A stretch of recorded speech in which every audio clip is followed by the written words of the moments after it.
Hello, everybody. This is Jerry Pinzon here. So tonight I'm going to be having the same presentation in Spanish. And so I decided to go ahead and record it in English and make it available to those of you who are trying to join us and connect with us in these presentations that we're having, but you would like to have it in English instead. And so tonight we're going to be talking about building a legacy as it connects with Adventism. We have been talking about education. We have been talking about entrepreneurship, wealth, and different things, and how they connect with Christians and Christianity, especially Adventism.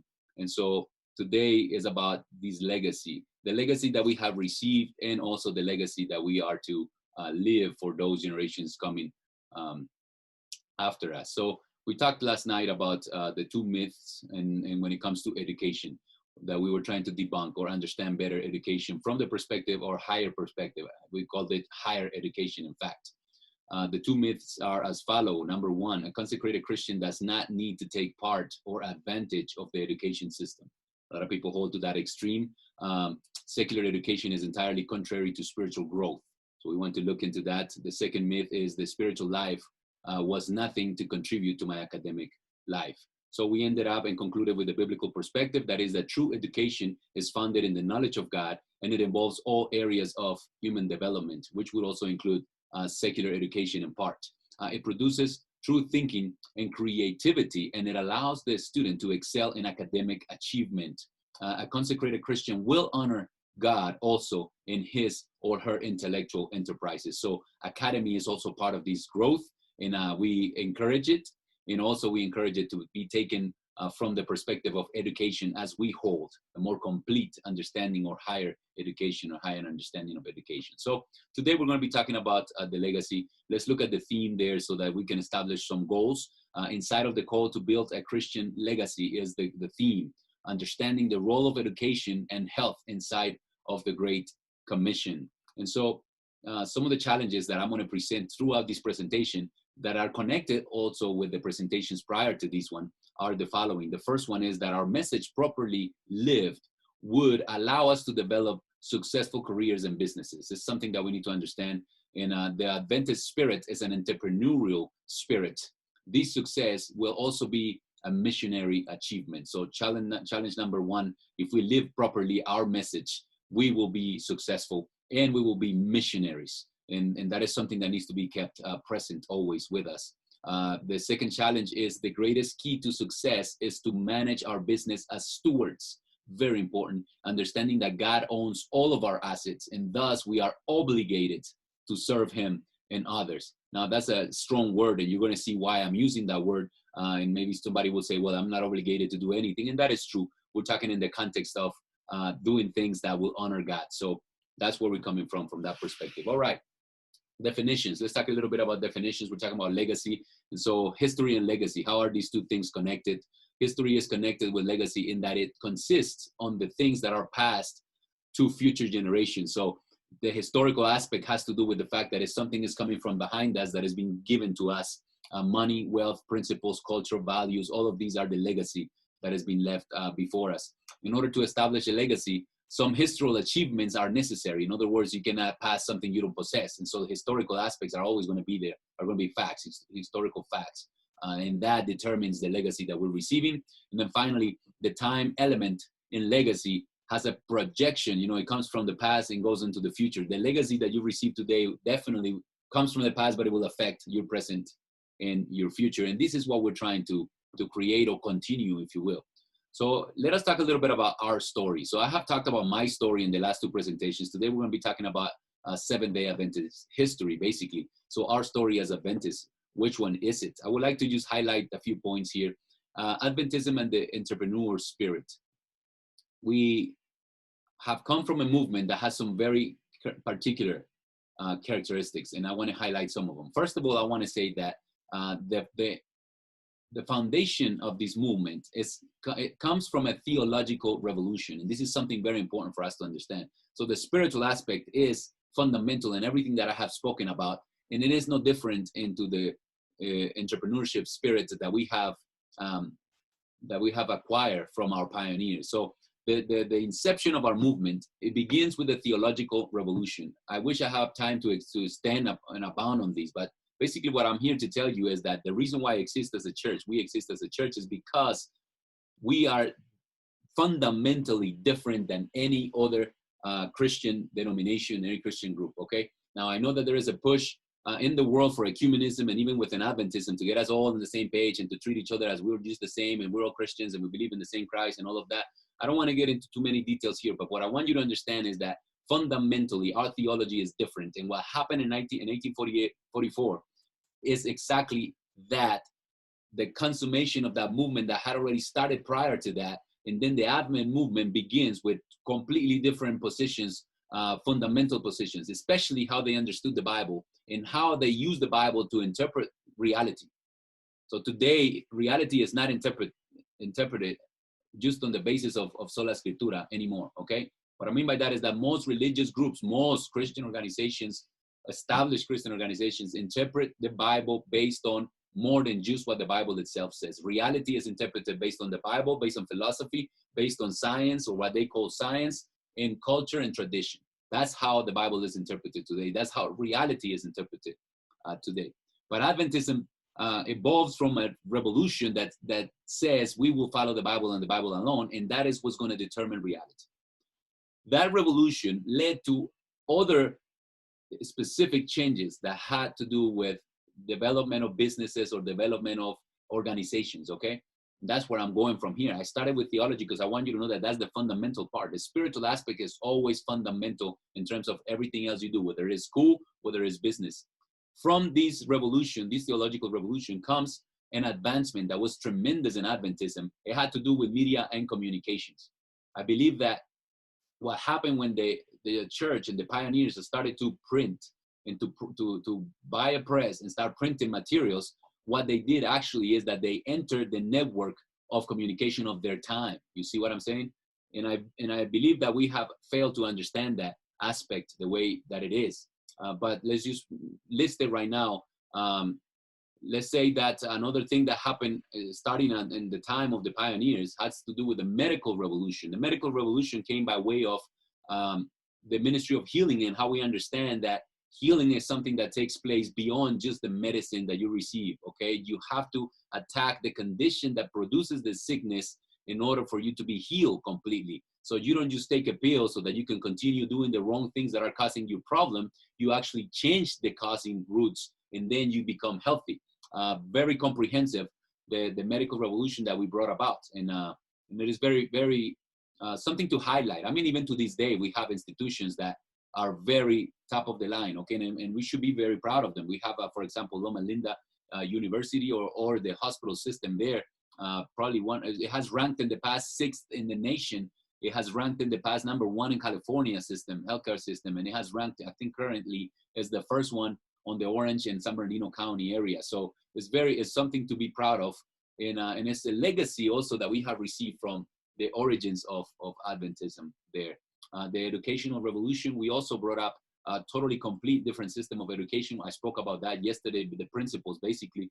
And today we boast of having the second largest educational system in the world after the Roman Catholic Church. So we have a very big system of education, schools all over the world, basically, colleges, universities, and also lower grade schools. And so that is part of the legacy that we have received. And we can think about how theology had to do with all of that. It was the message and the distinctive understandings that we were getting from our theological revolution that prompted all of that. So now let's talk a little bit about this aspect right here. So did we abandon the legacy, or what happens to the legacy? I hope, and I will sound a little negative in what I'm getting ready to say, but please understand, I'm not just criticizing for the sake of being critical. And I'm really looking at this thing from this perspective, because I want to end up in an appeal in how is it that we can contribute to remain and contain or continue to build this legacy that we have been given. Okay, so did we abandon the legacy? Well, let's look at this real quick.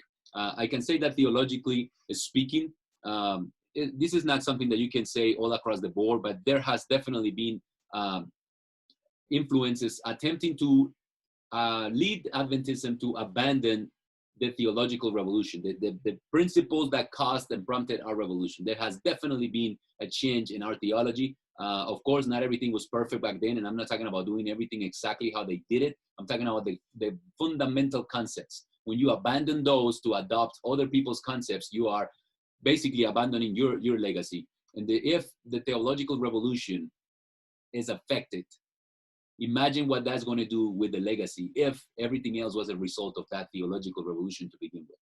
It's just something to think about. I believe it's happening in Adventism. I believe there is a huge movement to lead us into becoming or adopting other fundamental ideas that I don't believe we should. And because we have our own legacy and our own purpose to exist as a church. However, I'm not going to go any deeper on that. Let's look at media and communication. Media and communication, thank God we have some networks that are out there that are working, that are advancing these aspects of our movement. And what I got to say is that I believe we failed for a long time to understand that what the pioneers did was they entered the network of communication of their time. If we would have viewed it that way, we would have continued that trend all throughout the history of our church. We didn't. So now recently we have realized the importance of networking and television and media. Of course, the printed press, continues to be important, but things have changed. We should have moved along with the progression. So continue to press and continue to publish, but also start engaging in all the different areas. Recently, we've been getting networks that have been coming up, and also with what is happening, not only with COVID, but even before COVID, people were starting to get into the web, into YouTube and the media sources that have opened the door to the entire world. So now you can actually produce material that is accessible by anybody in the world. And so praise the Lord for that. It is a great thing. And I see the progression in that department.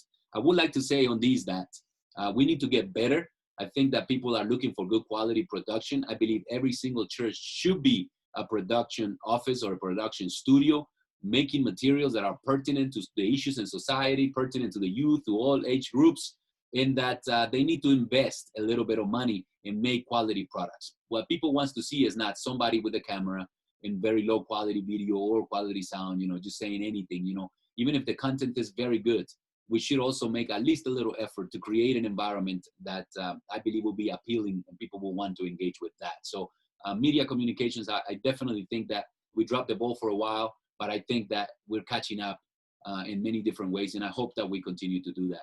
Talking about the medical revolution, I already mentioned the fact that we have some quality facilities, Florida Hospital, California, there are many, many good facilities. However, what I would say about that concerning the legacy is the fact that these institutions were built to promote our message that has to do with this integral part of healing, It was also with the missionary edge, every single institution that we had, whether it was medical, whether it was educational, the goal was to be a missionary source or a missionary powerhouse, if you will.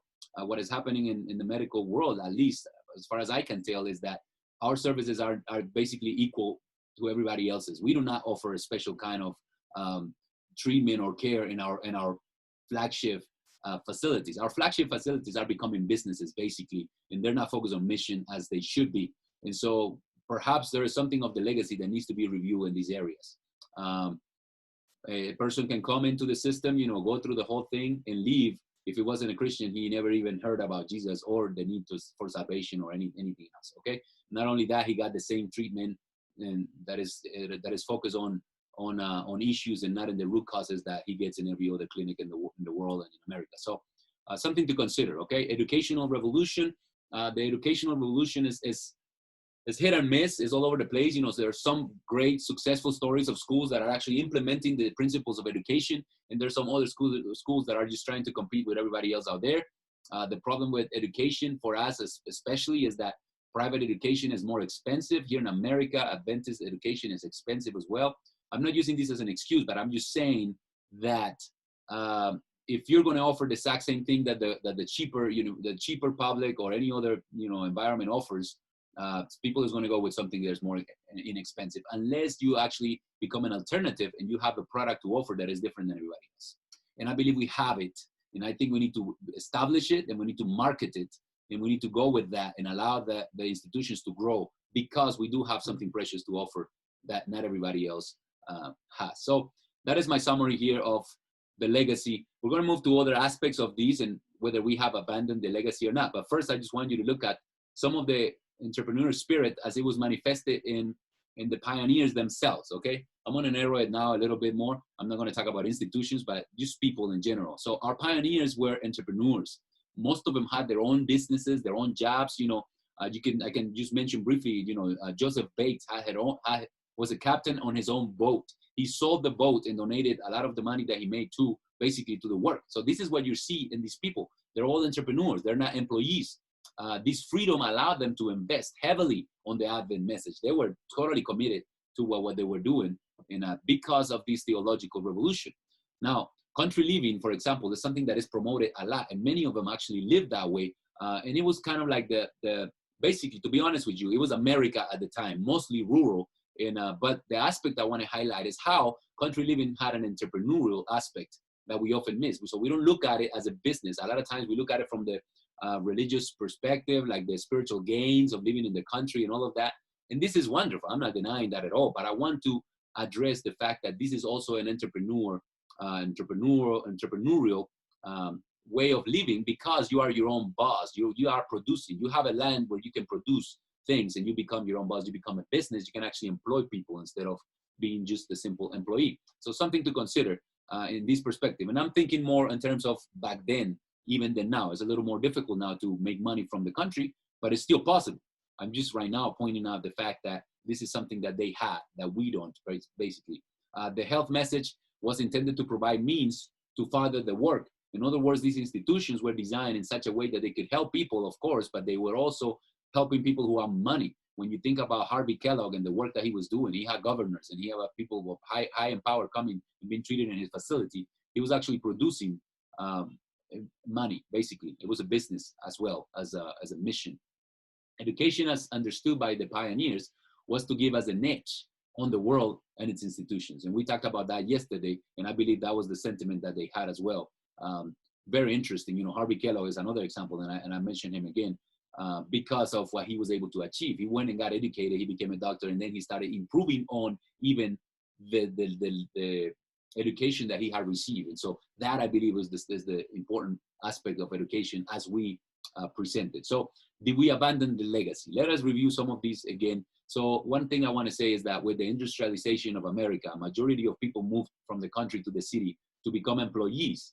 I mean, there were some benefits to that, I'm sure there were, but they relinquished their self-dependency in doing that. You don't live in a country anymore. You cannot even grow your own food. You cannot grow your own animals. You cannot have a business of your own or sell things here and there and make a little bit of money. You're actually in an apartment complex now, or in a ghetto somewhere, in New York or in these big cities, and you're just dependent on the salary in charity, sometimes even the government, right? I put it in here in the slide. Today, most of the members in our church, are employed.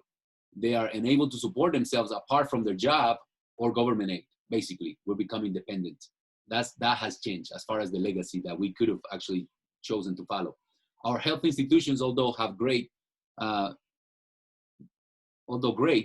ceased to provide an alternative, and that's something I already mentioned. They have become businesses that offer similar services compared to other non-Adventist institutions. They already spoke about that.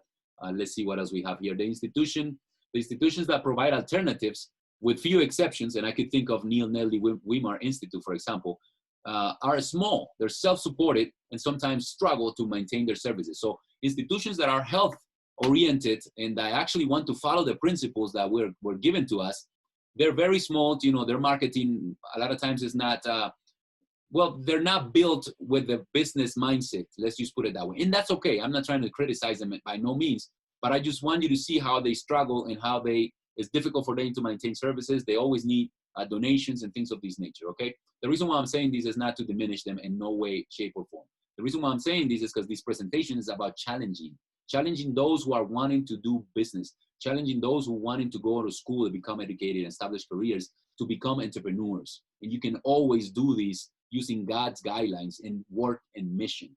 So, for example, couldn't it be possible that we create an institution that has all the principles, and is geared to tend to the wealthy people of America, for example, and be an alternative and be established as a place that is top of the line, that actually produces money and contributes to the mission instead of being waiting for contributions to come? Just something to think about, okay? Our education system continues to struggle as we fail to provide an alternative What do I mean by that?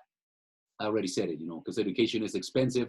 And if we're not clear about the system we're utilizing and the advantages and how different that makes us from everybody else, we're not offering anything. And people will rather pay less for the same services somewhere else. Even if we are not the same, but we're not communicating that correctly. So it's just some things to think about as well. Did we abandon the legacy? That is the question, Most of our members attend regular universities and learn how to become employees and not entrepreneurs. That's something important that we need to know. So are we abandoning our legacy even in these? You might be looking for a career and you might be wanting to excel in your career. Is it possible that you're learning how to become an employee versus how to become an entrepreneur? Is it possible that you can add now to your dream the possibility of being your own boss? If you're going to be a doctor, to have your own practice, start your own clinic, things of this nature. This is what I'm talking about, the possibility to go farther beyond. Our churches do not promote an entrepreneurial spirit, and I believe that's something that needs to be addressed, and I hope and I pray the Lord will use me to do this more and more with the members of my church. Every church should have resources available for members to actively seek to start their own businesses. It's in our best interest to become an independent church that has independent people that can actually employ others instead of depending on government or some other company to be employed, okay? So that is something I wanted to highlight here. Let us then move to this part. We're going to be following counsel. So the first night we follow King Solomon. The second time I presented, we follow Daniel. Today we're going to follow counsel. So the first thing I want to establish is this one right here. As we follow counsel, is the fact that we are called to be in business. In other words, don't look at this business or the idea of starting your own enterprise as something that God disapproves. I don't want you to feel that way. I don't want you to think that way. As we talked before, the key element in these is knowing that God is the fundamental piece of your business, your career, your goals. If that is the case, feel free to pursue and know that God is with you and he's going to give you victory. Listen to this quote right here. I got this from Christ Object Lessons 51.3. It says, many who might be fruitful in God's service become bent on acquiring wealth. That is the problem. Your goals and your objectives need to be clear. Their whole energy is absorbed in business enterprises and they feel obliged to neglect things of a spiritual nature. So all of a sudden, the thing that is most important is your business, your goal, your career, Thus, they separate themselves from God. You don't want to do that. We are enjoined in the scriptures to be not slothful in business. The positive part starts right there. So the Bible is calling us that we need to be active in business, not slothful, meaning not lazy. But notice what it says next. We are to labor that we might impart to him who needs. That is the focus in service. Remember, we talked a little bit about that yesterday. So in your plans and your goals and your enterprise, understand that service is key element, fundamental element, a goal, basically. Christians, now listen to this, must work. They must engage in business, and they can do this without committing sin. So I wanted to start from that point now. I want you to have this clear. It's okay to start thinking about business. It's okay to plan for business. It's okay to want to achieve goals and enter into big enterprises. God is with you. But please remember the principles that we have outlined basically in the last couple of presentations. Now, what I'm going to do next is I'm going to talk about business principles and methods. Now, this is very simple. I didn't go and do some extensive research or anything like that. I'm going to be honest with you. What I did is I took this chapter of the book Education. The chapter is in a section called the Bible as a Teacher. And one of those particular chapters under that section is Business Principles and Methods. And it's chapter 15 for anybody. I seriously recommend that you check these out. By the way, if you're planning on going to school and become educated and getting a degree, I totally recommend you will read this book, Education. It is a book pertinent, full of wisdom for today. This was written hundreds of years ago, but I tell you what, the principles in that book are for today. You need to read that book. And if you're thinking about going into business, definitely I recommend this chapter for you, Education chapter 15. Even if you already have your own business and you have already started, please read it and allow the Lord to speak to you about principles that you can gather. So what I'm giving you right now is the summary of the chapter, just a few points there that we can draw juice from, okay? First one, these are the characteristics that I see repeated throughout the chapter. Some of these are repeated twice or 3 times, some only once. So I put the whole list here from the chapter. Principles of legitimate business, how she calls them. Diligence. Be diligent. If you want your business to succeed, you have to be diligent. You have to be ahead of the game. You have to be thinking quickly and busy, trying to make things happen. Be diligent. Honesty. Be honest about your business. Always honest. Be honest with people. Be honest with clients. Be honest with employees. Be honest with yourself. Be honest with God, especially, right? Thrift. Do not be spending money unnecessarily. Be smart in how you use your money, or use it wisely in all the different things that you're going to do in your business. Temperance, very, very important. Purity, integrity. Integrity is being able to do what is right all the time, every time, in every area, in every aspect, whether you're being observed or not. Fidelity, be faithful. Faithful to God, faithful to others, faithful to your business, faithful to your clients. Caretaking and discretion. I'm not going to go into all these in detail, but the list is there. I want you to think about that. This is what I do want you to hear now. There is no branch of legitimate business which the Bible does not afford an essential preparation. Notice that. The Bible is so fundamental. It will speak to your particular business, to your particular need, if you actually allow it to do so. Its principles of diligence, honesty, thrift, temperance, and purity are the secret to success. You want to achieve success? There it is, the list of qualities that you need. The principles as set forth in the book of Proverbs constitute a treasury of practical wisdom. If you continue reading the chapter, she will go into all these different Proverbs where you can find all these qualities outlined. But I'm moving quickly, okay? So the first thing that I want you to get is that there are some principles that are very important for success. But then it gets to the most important. So it's not an order of most important or not. It's just organized in a way that makes sense, and through the book as well. These perhaps is the most important of all of them and puts all of them into perspective. But in the order in the book in which they appear, the second thing that I find is this: God's ownership. It is God's business, not your business. It better be his plan and not your plan. It better be his way, his methods, not your methods. But let's go with these now. God's ownership. It says that which lies at the foundation of business integrity and true success is the recognition of God's ownership. Even if you're developing them yourself, it's not you, it's his ideas in your mind, it's his inspiration, it's his values, his worth, his principles acting through you. You see what I'm saying? And it is through the gifts that he gave you that you're actually being able to do these. This is what we need to understand. God's ownership, the creator of all things, he is the original proprietor. We are his stewards. All that we have, it is a trust from him to be used according to his direction. So please allow him to have ownership of your plan, of your dream, of your business, of your enterprise, of your career. And then you will see the blessings in success, okay? Now, the second one is this one, also together, connected with that one. 3, God's results. When you trust God, when you give him the first place in your life, when you use the principles that we have discussed here, and more so as you study and learn more, it's his results. It's not yours. And you don't have to worry about what the results are going to be. You know there's going to be success. It says, thus our business or calling is a part of God's great plan. So long as it is conducted in accordance with his will, he himself is responsible for the results. Would you say amen to that? You have to stick to his plan, to his ways, to his principles. He is going to be the one responsible for the results. Laborers together with God, like 1 Corinthians 3:9 tells us, our part is faithful compliance with his directions. Thus, there is no place for anxiety and anxious care. Diligence, fidelity, caretaking, thrift, and discretion are called for. Every faculty is to be exercised to its highest capacity. But the dependence will be not on the successful outcome of our efforts, but on the promise of God. So you notice what happened there. Instead of being focusing on success itself, I need to achieve this and I need to get this, and this is exactly what success is going to look like for me. You focus on God and the promise that he has made, that as long as you follow his principles, you will achieve success. Very interesting perspective, right? Service to God and to men. Now, this one is a powerful one. We already started talking about that last presentation. We'll continue to talk about that today.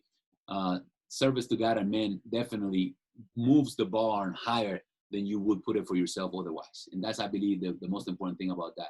By the terms of our stewardship, We are placed under obligation. Remember, I told you about that word and why I used it intentionally. She would use this word continuously. By the terms of our stewardship, we are placed under obligation, not only to God, but to men. To the infinite love of the Redeemer, every human being is indebted for the gift of life. Food and raiment and shelter, body and mind and soul are all the purchase of his blood. You belong to him. And by the obligation of gratitude and service thus imposed, Christ has bound us to our fellow men. So whatever you do, whatever business you start, please understand that it needs to be done as an obligation to serve others, not just to serve yourself. By all that has blessed our life above others, we are placed under obligation, once again, to every human being whom we might benefit. In the last one, the goods that we handle are not our own, and never can these facts safely be lost sight of. So please remember these principles: service to God and to men. Finally, I'm going to end with this point. It's called the promise. The promise is the most beautiful thing. This is what success, I believe, looks like. He who makes his investment laid up double treasure. Besides that which whoever wisely improve, he must leave at last. He is amassing wealth for eternity. That treasure of character, which is the most valuable possession of earth, of heaven or earth. When you start actually storing treasures in heaven, let me tell you, your business should be about that. Even design the way, in a way that you will store treasures in heaven as you develop your business here on earth, basically. The Lord knoweth the days of the upright, and their inheritance shall be forever. They shall not be ashamed in the evil time, and in the days of famine they shall be satisfied. You know what a wonderful promise this is. You know, we're going right now through a financial crisis, and many businesses are going to close. Many different things are going to happen, and a lot of people is going to be hurting financially because of what we're going through. And there is the promise. If you do things to serve others and to serve God, guess what? You're going to be an essential business. You're not going to be the kind of business that is just going to fade away. And God promises that he will sustain you when the famine comes. And so praise the Lord for those promises. The last one, all who do these, meaning designing businesses for service, are making the best possible preparation for life in this world. No man can lay up treasure in heaven without finding his life on earth thereby enriched and novel. Perhaps the most powerful quote right there. There's no way that if you store treasures in heaven, if you give God the first place in your life, you will not also enjoy and enrich and novel life here on earth. That, I believe, is success indeed. So I hope you guys are taking note of what has been said here. This legacy that we're trying to build, you know, how has this whole thing come in, you know? We talked about inside the call to build a Christian legacy. We talked about understanding the role of education and health inside of the Great Commission. So we laid some principles of business and how to do business in the right manner in order for us to take the challenge and go on and create a legacy that continues, you know. The challenges, as I stated in the beginning, our message properly lived would allow us to develop a successful career in business. The Adventist spirit is an entrepreneurial spirit. This success will also be a missionary achievement. The more that you enter in business with this mindset, the more missionary work is going to get done.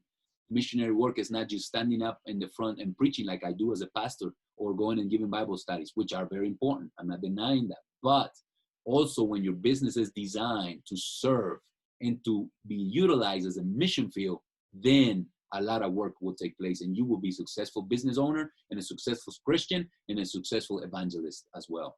The greatest key to success is to manage our business as stewards, understanding that God owns all of our assets, and thus we are obligated to serve him and others. So I praise the Lord for that. This is the message today, but we're getting into the challenge now. So we talked about the legacy. We talked about some issues that are taking place that I believe are ways by which we're forgetting the legacy. And then we talked about some principles in order to construct and build businesses that are founded upon what I believe is God's principles of business, no, or entrepreneurship. So now I want you to look at this data, and I want us to have the conversation. So this conversation is going to be different in that I am the one asking the first question instead of you guys asking me questions. But I do want you to ask the questions though after this process, okay? So listen to what I got here. I just went on Google and gathered some information that I believe has to do with our legacy and how we have maybe abandoned it and how it affects us. Watch this. The U.S. organic market grew 6.3% to $52.5 billion market. Listen to this number, $52.5 billion market. We're talking about organic market. And I'm not going to read the rest of the note, but I want you to key on that. I want to read the next one down below. It says the vegan food market size was valued at $14.2 billion. Vegan food size of that market is $14.2 billion. It's believed to grow in 2026 to $31.4 billion. Why am I putting this information here? So we're talking about our legacy. If we would have followed the advice of country living, and I don't mean leaving the cities and going to some jungle somewhere nobody can find you. I'm talking about leaving the cities to a place where you can still interact with the cities and grow your own food. Guess what? This $52.5 billion market, a huge piece of that pie, should belong to Seventh-day Adventists. You get the drift. If we would have followed the advice, if we would have some land, if we would be farming and growing organic food, which will be our niche, we're the ones that should be telling the world not to eat food that is not organic, that many times has been altered and is causing cancer, you know? That should be our actual niche of work and production. We will be part of that pie. We will be getting part of that pie of $50.5 billion. Why am I saying this? Because we talk about spiritual things a lot, but spiritual things come with a lot of different other areas, including financial blessings. Look at that one right there. What about the vegan food market? Shouldn't that be our market as a church, established church that has top of the line production industry that will produce these? Maybe there is some that are doing it, that are Adventist, but not enough. If we have a church that has 1 million members in America, how many of those that will consider themselves entrepreneurs and have their own land and their own business could be producing either organic foods or producing vegan foods in the market, you know, at an industrial level, for example? Just some things to think about, okay? I'm only doing this exercise to juggle the mind a little bit, okay? Now look at the ones below. The ones below are concerning health. And I just put two different things here. I put coronary disease, I believe, in diabetes. The reason why I put those two is because they're some of the most prominent, if not the most prominent diseases or health issues in America today. And they happen to be also the most changeable and easily changed with a lifestyle change and a lifestyle adjustment. And what do we have? You know, coronary disease is the most common type of heart disease, killing 365,914 people in 2017. In 1 year, it killed that many people. About 18.2 million adults age 20, look how young the people that are having these issues now, and older have coronary artery disease. So I'm not going to read any more into this, but you're getting my drift. You see where I'm going with this. Diabetes prevalence in 2018, 34.2 million Americans, or 10.5% of the population, had diabetes. So I'm saying these things just to say the following. You're thinking about starting your own business. You're thinking about doing your own career, you know, going to school, becoming educated. Please consider how your gifts can be utilized in order to develop enterprises that will contribute to the mission and in a way that will continue the legacy that was handed down to us by the pioneers. This is my appeal. This is my appeal. My last slide is this one. And tonight, when I present these on Zoom, we're going to be having interaction. Is what if? The question is there. What if? What if we would have kept doing or following our legacy? What if we do it now? What if we actually start thinking in terms of how can we contribute and engage in the market from a Christian perspective, consecrated Christian, faithful Christian that wants to start his own business and know that God will give him success because he's going to stay faithful to God, and God is the one that produces the results. Just something to think about. God bless you all. I want to have a word of prayer as we finish. May the Lord be with each one of us. Precious Heavenly Father, Lord, I want to ask you to please use this video, Father, to stimulate thinking and stimulate minds and to lead us into thinking about entrepreneurship, especially among those that are looking, that are wanting to become educated, that want to start their own business. Father, please allow us to be faithful to the legacy and allow us to continue the legacy. In the name of Jesus Christ, I pray. Amen.